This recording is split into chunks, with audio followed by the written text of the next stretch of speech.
श्री राधे कृष्णा। हरे हरे मित्रों, आप सब कुशल मंगल से होंगे। हम भी ठीक ठाक हैं। तो मित्रों, आप लाइक शेयर कमेंट करें और अगर नए हैं तो सब्सक्राइब ज़रूर करें और आइकन बेल बटन को दबाना ना भूलें। तो मित्रों, हम आगे को बढ़ते हैं। हम आपको जो है ऋषि चिंतन के सानिध्य में आपको जो है हम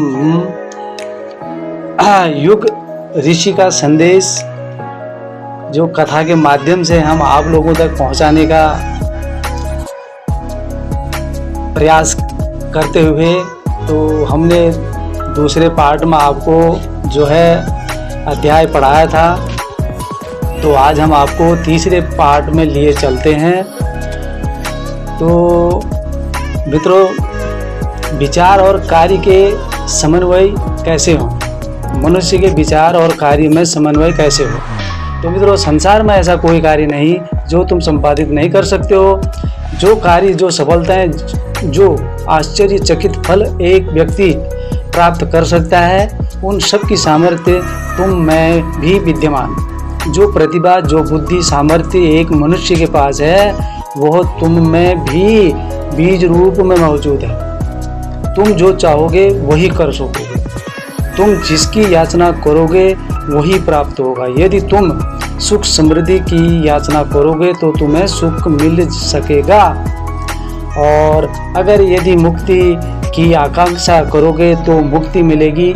संसार तो कल्प वृक्ष है, उससे तुम जो चाहोगे वही प्रदान करेगा। तुम विभूति के लिए हाथ पसारोगे तो तुम्हारे लिए रत्नाकर, वसुंधरा और हिमालय के मुक्ता मणि खोल देगा। तो मित्रों, मनुष्य के विचार और कार्य समन्वय कैसे हो, तो ये इसके बारे में जो है गुरुजन संत वाणी कहती है कि संसार में ऐसा कोई भी कार्य नहीं जो तुम संपादित नहीं कर सकते। जो कार्य, जो सफलताएं, आश्चर्यचकित फल एक व्यक्ति प्राप्त कर सकता है, तो उसकी सामर्थ्य तो में भी विराजमान है। वो कहते हैं कि हर प्राणी में, हर मानव में वो सामर्थ्य है जो अपनी प्रतिभा से, बुद्धि, सामर्थ्य जो मनुष्य के पास है, वो तुम सभी में जो है बीज रूप में मौजूद है। जो चाहोगे, जो करोगे, जिसकी याचना करोगे, तुम्हें वही प्राप्त होगा। अगर सुख चाहो, सुख समृद्धि चाहो, तो तुम्हें सब सुख मिलेगा। आकांक्षा करोगे, मुक्ति मिलेगी। इस संसार तो एक जैसे कल्प वृक्ष की तरह है, तुम जो चाहोगे वही प्रदान प्रकृति आपको करेगी। तो मित्रों, वही तुम्हारे लिए स्वर्ग बन जाएगा। जो उसे हरा भरा क्रीड़ा स्थल देखने के आदी हैं, उनके लिए नित्य शाश्वत और आनंद धाम बन जाएगा। केवल एकाग्र चित्त हो, उत्तम और उच्च विचारों को कार्य रूप में प्रकट करना सीख लो। तुम्हारी यह सर्वोत्कृष्ट शक्ति है। इसे इष्ट कार्य में लगाने से अभूतपूर्व सफलता प्राप्त होती है। तुम आज से, अभी से दृढ़ संकल्प करो कि धोधी विचार धारा में निमग्न नहीं रहूँगा। मेरी कार्य शक्ति अनंत है। मुझे पूर्ण अनुभव हो गया है कि मनुष्य जो क्रिया करता है उसी का फल उसे ही प्राप्त होता है, न कि दूसरे को। मेरी उन्नति या अवनति, मान या हानि मेरे कार्यों पर निर्भर करती है। तो मित्रों, यही संत जनों की वाणी, यही गुरुजनों का ज्ञान जन जन तक पहुंचाना, ये हमारा और आपका भी कर्तव्य बनता है। मनन करना, चिंतन करना, ये हमारा और आपका और जन जन का परम कर्तव्य है। यही विचार और कार्य के समन्वय में गुरुजनों ने एक छोटा सा अध्याय है, तो हमने इस अध्याय का पाठ पूर्ण किया। तो अगले अध्याय की तरफ बढ़ते हुए हम आपको जीवन और सिद्धांत के बारे में इस कथा के माध्यम से आप सभी मित्र स्नेही जनों को जन जन तक ये कथा के माध्यम से सुनाने का प्रयत्न करेंगे। अगर कहीं पर भी अगर कोई त्रुटि अगर हो, उसके लिए हम क्षमा प्रार्थी हैं। तो आप इसी तरीके से देखते रहेंगे, सुनते रहेंगे और मनन चिंतन करते रहेंगे।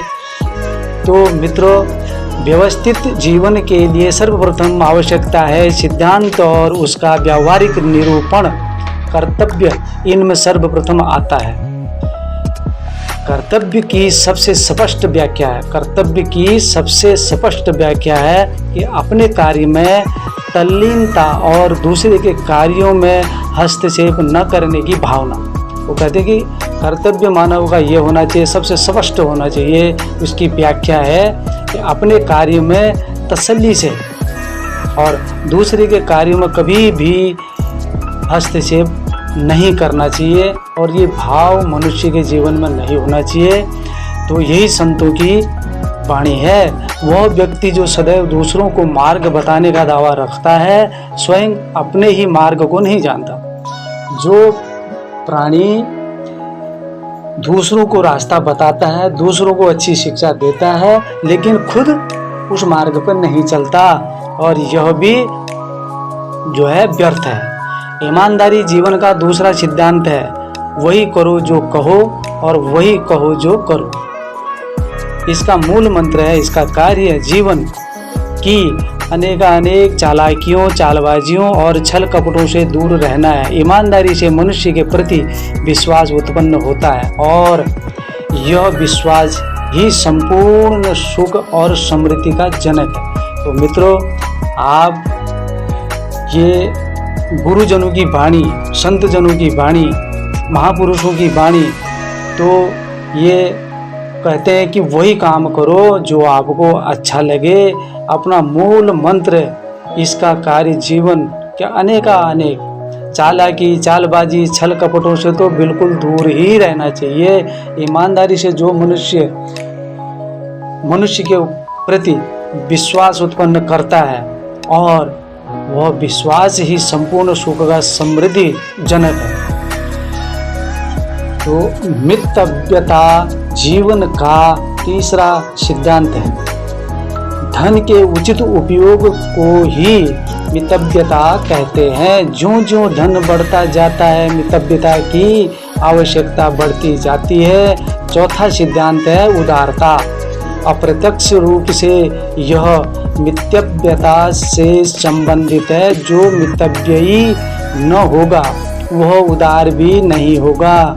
आत्मसंयम जीवन का पांचवा और अंतिम सिद्धांत है। तो मित्रों, गुरुजन कहते हैं कि मितव्यता, जहाँ मित्रता नहीं, जहाँ दया नहीं, जहाँ प्रेम नहीं, जहाँ भाव नहीं, और उसका जो है कभी भी उद्धार नहीं हो सकता। उसमें सिद्धांत मितव्यता। और ज्यों ज्यों धन बढ़ता है, ज्यों ज्यों धन बढ़ता है, त्यों त्यों उसका गुरूर भी बढ़ता है।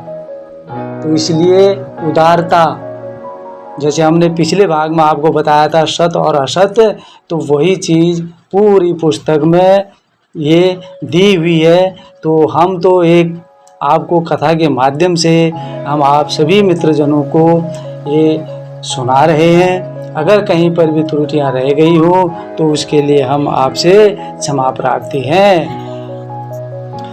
तो मित्रों, यही अंतिम सिद्धांत है। उपयुक्त 5 सिद्धांत सफलता के 5 मार्ग हैं। ये जो हमने आपको ये मितव्यता, ये सिद्धांत और उदारता, मितव्ययी, आत्मसंयम, तो ये जो 5 जो बताते हैं, तो ये 5 मार्ग हैं। जीवन के पथ पर प्रकाश की 5 किरणें हैं। संभव है कि प्रारंभ में इनका व्यावहारिक निरूपण कठिन हो, किंतु अभ्यास हमें इन सिद्धांतों से अभिन्न रूप से जोड़ देगा। तो मित्रों, संत जन कह रहे हैं कि जिसने इस 5 चीज़ों, ये जो 5 मार्ग हैं, अगर इसमें चलते चलते आपको कठिनाई जरूर होगी, किंतु धीरे धीरे जब भी आप अभ्यास करते रहोगे, अपने सिद्धांतों में चलते रहोगे, तो एक दिन ऐसा आएगा कि अभिन्न रूप से आपको जोड़ देगा। तो यही संत जनों का जीवन और सिद्धांत के ऊपर जो हमने छोटा ये अध्याय जो है हमने आपको ये सुनाया, आप इसमें ज़रूर चिंतन मनन करेंगे, आगे को भी जन जन तक पहुंचाने का कार्य करेंगे। तो मित्रों, इसलिए अगले अध्याय की तरफ बढ़ते हुए अपने आप के साथ सद्व्यवहार करें कि इसके साथ साथ अपने आप के साथ पूर्ण रूप से हर प्राणी को, हर जन जन को सद्व्यवहार करना चाहिए। जब आप ईश्वर के प्रतिनिधि हैं, सर्वोच्च विभूति के पुंज हैं, तो आपको क्या अधिकार है कि अपने को दीनहीन का अभागा समझें। गुरुजन कहते हैं जब आप ईश्वर के ही प्रतिनिधि हैं, जब आप ईश्वर के ही अंश हैं, तो सर्वोच्च विभूति के पुंज हैं, तो आप अपने को अभागा क्यों समझते हैं? क्या अधिकार है आपको दीनहीन का, अभागा समझने का? ईश्वर का अपमान आप नहीं कर सकते। ईश्वरत्व संसार की मूल क्रियात्मक शक्ति है। संसार में जो सबसे सत्य, सुंदर और शिव हो सकता है, वो ईश्वर तत्व के नाते आपके रक्त और सांस में प्रवाहित करता रहता है। तो अपने साथ सद्व्यवहार सीखिए। आप दूसरों की भलाई चाहते हैं, अपने पुत्र की शिक्षा, स्वास्थ्य, प्रसिद्धि, हित कामना के लिए आप एड़ी चोटी का पसीना एक कर देते हैं। पत्नी, पुत्रों, अन्य संबंधियों की हित चिंता में निरंतर निमग्न रहते हैं। दूसरों के हित चिंतन में रहना अच्छा है, किंतु उससे उत्कृष्ट मार्ग तो वो है जिसके द्वारा आप स्वयं अपने विषय में हित चिंतन करते हैं। तो मित्रों, वो कहते हैं कि अपने आप से सद्व्यवहार सीखिए, अपने शरीर से, अपने व्यवहार से, अपने साथ सद्व्यवहार सीखिए। भाई, आप दूसरों की भलाई अगर चाहते हैं, अपने पुत्र की शिक्षा, स्वास्थ्य, प्रसिद्धि, हित कामना के लिए आप एड़ी चोटी तक का तो जोर लगा देते हैं। पुत्रों, अन्य संबंधियों की हित चिंता में निरंतर निमग्न रहते हैं। दूसरों के हित चिंतन में रहना अच्छा है, किंतु उससे उत्कृष्ट मार्ग तो वो है, उससे भी अच्छा मार्ग कह रहे हैं कि हित चिंतन करते रहो। तो दूसरों के साथ बुराई करने को आप पाप कहते हैं, इस दुर्व्यवहार को आप घृणा की दृष्टि से देखते हैं, ठीक है, किंतु जब आप स्वयं अपने ही विषय में निंद विचार रखते हैं, मेरे विचार में तो यह और भी जघन्य अपराध है, जघन्य पाप है। दूसरों के किए हुए पाप को संसार देखता है, पर आपको स्वयं अपने साथ किया हुआ पाप नजर नहीं आता। अंतदृष्टि से अंतरात्मा उसे देखता है। वो कभी कभी आपको धिक्कारता भी है, पर उसके निर्देशनों पर ध्यान न देने से वह क्षीण हो जाता है। तो कहते हैं, संत जन कहते हैं कि हे प्राणी, दूसरों के साथ बुराई करने को आप तो कहते हो कि पाप है, और इस दुर्व्यवहार की आप घृणा की दृष्टि से देखते हो दूसरे को। तो ठीक, जब आप स्वयं ही विषय में निंदा विचार रखते हैं, तो मेरे विचार में तो यह और भी जघन्य अपराध है। संत जन कहते हैं, प्रभु कहते हैं कि ये मेरी नज़रों में, गुरुओं की नज़रों में, ये तो उससे भी जघन्य पाप है। दूसरों से किए हुए पाप को संसार तो देखता है, लेकिन जब अपने आप इंसान पाप करता है, उसको कौन देखता है? उसके अंदर जो विराजमान जो बैठी रहती है, वो तो उसको धिक्कारती है। तो मित्रों, यही संत जन ज्ञान देते हैं, महापुरुष ज्ञान देते हैं, तपस्वी देते हैं। ये हमारा सनातन जो संस्कृति, हमारा जो सनातन धर्म है, सर्वोपरि है। तो मित्रों, इस कथा के माध्यम से, इन गुरुजनों की वाणी से, तो हम इस कथा के माध्यम से आप सभी मित्र स्नेही जनों तक, जन जन तक तो हम पहुंचाने का प्रयत्न कर रहे हैं। आप इसमें पूर्ण विश्वास है कि आप मनन चिंतन करेंगे तो आगे को भी इसको जो है शेयर, कमेंट बॉक्स में अपना सुझाव भी देंगे। तो हम इसी तरीके से आगे को आपको आगे अगले अध्याय में जानकारी देते रहेंगे। आप शुभ रात्रि। नेक्स्ट वीडियो में आपसे फिर कथा के बारे में जो है मुलाकात होती है। शुभ रात्रि। श्री राधे कृष्णा।